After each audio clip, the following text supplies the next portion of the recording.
In today's video, I'm going to teach you how to create a pie chart with percentages. To get started, enter your data into the spreadsheet in a simple two-column format.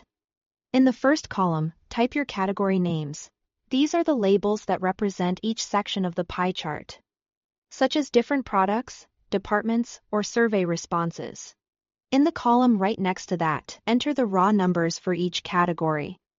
These values are what the chart will use to calculate the size of each slice. Make sure each category has a corresponding number beside it, and double-check that your entries are correct before creating the chart. Clean, organized data will make the chart much easier to read and work with. Once your data is ready, highlight the full range you want to include, including both the category names and the numbers. After that, go to the Insert tab at the top of the screen and choose the pie chart option. As soon as you select it, the spreadsheet tool will generate a pie chart based on the data you highlighted. At this point, you'll already have a visual breakdown of how each category compares to the others, which is useful for showing proportions at a glance. Next, you'll want to make sure the chart displays percentages directly on the slices. To do that, double-click the chart to open the chart editor. This panel gives you access to customization settings that control how the chart looks and what information appears on it. In the chart editor, go to Customize. Then open the Series section.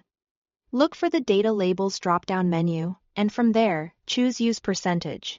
This tells the chart to display each slice as a percentage of the whole instead of just showing the raw numbers, or leaving the slices unlabeled. After applying that setting, your pie chart will be much more informative, especially for presentations, reports, or dashboards where viewers need to understand the proportions quickly.